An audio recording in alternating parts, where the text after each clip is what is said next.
दोस्तों, पौराणिक काल से ही ये एक बहस का विषय रहा है कि जब कोई स्त्री पुरुष एक दूसरे के साथ समागम करते हैं तो किसे ज्यादा आनंद आता है। दोस्तों, आज भी विज्ञान 100% इस बात का पता नहीं लगा पाया है कि संभोग के दौरान स्त्री और पुरुषों में से कौन ज्यादा इसका आनंद लेता है। लेकिन आपको ये जानकर हैरानी होगी कि आज से हजारों साल पहले लिखी गई महाभारत में इस बात को विस्तार से बताया गया है कि संबंध बनाते समय स्त्री और पुरुषों में से किसको ज्यादा आनंद आता है। दोस्तों, आज के इस वीडियो में हम आपको महाभारत में वर्णित इस कथा के बारे में बताने जा रहे हैं। लेकिन उससे पहले अभी तक आपने हमारे चैनल को सब्सक्राइब नहीं किया है तो चैनल को सब्सक्राइब करके इस बेल आइकन को जरूर दबाइएगा। दोस्तों, महाभारत में वर्णित कथा के अनुसार एक बार पांडु पुत्र युधिष्ठिर अपने पितामह भीष्म के पास पहुंचे और उन्हें प्रणाम किया। तब पितामह भीष्म ने उन्हें आशीर्वाद देते हुए पूछा, हे वत्स, तुम चिंतित लग रहे हो, बताओ क्या बात है। तब युधिष्ठिर ने कहा, पितामह, मैं एक दुविधा में फंस गया हूं, क्या आप उसे सुलझाने की कृपा करेंगे। ये सुनकर भीष्म बोले, पौत्र, तुम पहले मुझे अपनी दुविधा बताओ, फिर मैं उसे सुलझाने का प्रयास करूंगा। ये सुनकर युधिष्ठिर ने पितामह से कहा, कई दिनों से मैं इस प्रश्न का हल नहीं ढूंढ पाया कि संभोग करते समय स्त्री और पुरुष में से किसको ज्यादा आनंद आता है। तब पितामह भीष्म ने युधिष्ठिर से कहा, पौत्र, आओ मेरे पास आकर बैठ जाओ, फिर मैं तुम्हें इससे जुड़ी भंगस्वाना और सकरा की कथा के बारे में बताता हूं। इसके बाद युधिष्ठिर भीष्म पितामह के पास जाकर बैठ गए। दोस्तों, फिर भीष्म बोले, हे धर्मराज, बहुत समय पहले भंगस्वाना नाम का एक राजा हुआ करता था। उसकी न्यायप्रियता के कारण उसकी प्रजा सदैव आनंद में रहा करती थी, परंतु दुर्भाग्य से उसकी कोई संतान नहीं थी। एक बार पुत्र की इच्छा में राजा भंगस्वाना ने एक यज्ञ का अनुष्ठान किया जिसका नाम अग्निशैटुता था। चूंकि उस यज्ञ में केवल अग्निदेव का ही आदर हो रहा था, ये देखकर देवराज इंद्र नाराज हो गए और राजा भंगस्वाना पर अपना क्रोध निकालने के लिए मौके की तलाश करने लगे। परंतु बहुत दिनों तक राजा भंगस्वाना से यज्ञ में कोई गलती नहीं हुई, जिसके बाद देवराज इंद्र का क्रोध और बढ़ गया। फिर कुछ दिनों बाद जब एक दिन राजा भंगस्वाना शिकार के लिए निकले, तब देवराज इंद्र ने सोचा कि अपने अपमान का बदला लेने के लिए यही सही समय है। और फिर जब राजा भंगस्वाना जंगल पहुंचे तो इंद्र ने उनके ऊपर सम्मोहन मंत्र छोड़ दिया, जिससे वो राजा अपना सुध बुद्ध खो बैठा और उस जंगल में इधर उधर भटकने लगा। सुध बुद्ध खो देने के कारण राजा को ना तो दिशा की समझ रह गई थी और ना ही उसे अपने सैनिक दिख रहे थे। ऐसे में वो राजा कुछ देर बाद अपने सैनिक से बहुत दूर चले गए। राजा को अब प्यास भी लगने लगी थी।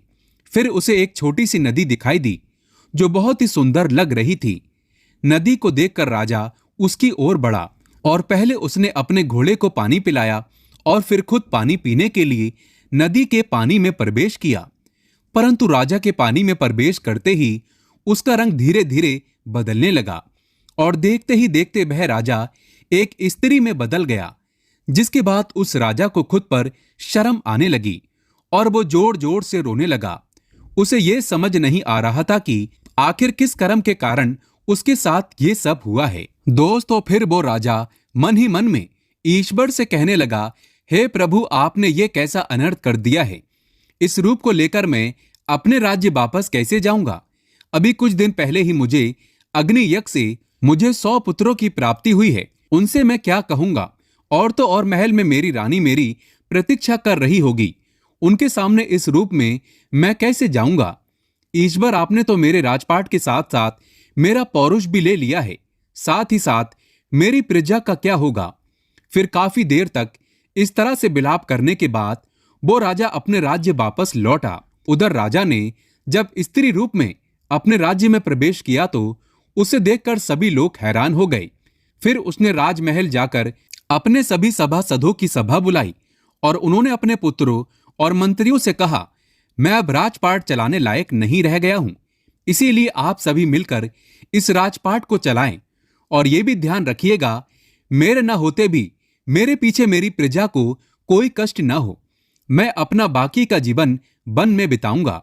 इतना कहकर राजा अपनी रानी से मिले और फिर वो जंगल की ओर चल पड़े।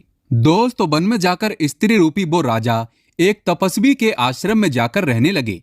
फिर कुछ सालों बाद उन्होंने तपस्वी के कई पुत्रों को जन्म दिया और जब वे बड़े हुए तब राजा भंगस्वाना उन्हें अपने राज्य ले गए और वहां जाकर पहले से मौजूद अपने पुत्रों से कहा, जब मैं पुरुष था तो जैसे तुम सभी मेरे पुत्र हो वैसे ही मेरे स्त्री रूप में भी ये सभी मेरे पुत्र हैं। लो अपने भाइयों को संभालो। उसके बाद राजा के सभी पुत्र अपने भाइयों के साथ रहने लगे। दोस्तों, उधर जब देवराज इंद्र ने देखा कि राजा इतना अपमान होने के बावजूद भी अपने बच्चों के साथ सुखपूर्वक रह रहा है तो उनका क्रोध और बढ़ गया और फिर उनके मन में प्रतिशोध की ज्वाला और भड़क गई। फिर देवराज इंद्र सोचने लगे कि क्या मैंने इस राजा को पुरुष से स्त्री बनाकर कोई गलती तो नहीं कर दी।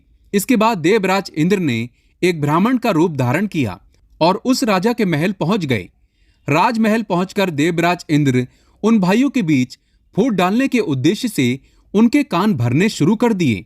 कुछ दिन बाद देवराज इंद्र की यह योजना सफल हो गई और उस राजा के सभी पुत्र आपस में लड़ने लगे और देखते ही देखते सभी ने एक दूसरे को मार डाला। इधर उस राजा को जैसे ही पता चला वो चौंक गए और जोर जोर से रोने लगे। तभी ब्राह्मण वेश में इंद्र उनके पास पहुंचे और उससे पूछा, पुत्री तुम रो क्यों रही हो? तब उस राजा ने रोते हुए इंद्र रूपी ब्राह्मण को सारी घटना बताई। तब देवराज इंद्र ने अपना असली रूप दिखाकर राजा को उसकी गलती के बारे में बताया।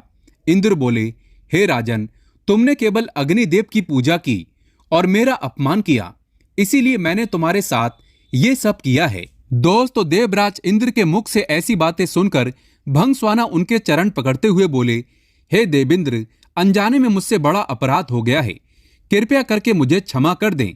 ये देखकर इंद्र को दया आ गई और उन्होंने राजा को वरदान देते हुए कहा, हे स्त्री रूपी राजन, तुम अपने सभी पुत्रों में किसी एक को जीवित देख सकते हो। तब उस राजा ने कहा, हे देवेंद्र, अगर ऐसी बात है तो मैंने स्त्री रूप में जिन पुत्रों को जन्म दिया था आप उनमें से किसी एक को जीवित कर दो। ये सुनकर इंद्र हैरान हो गए और फिर उसका कारण पूछा तो उस राजा ने कहा, हे देवराज इंद्र, स्त्री का प्रेम कभी भी पुरुष के प्रेम से बहुत अधिक होता है, इसीलिए मैं अपने कोख से जन्मी पुत्र का जीवन दान मांगती हूँ।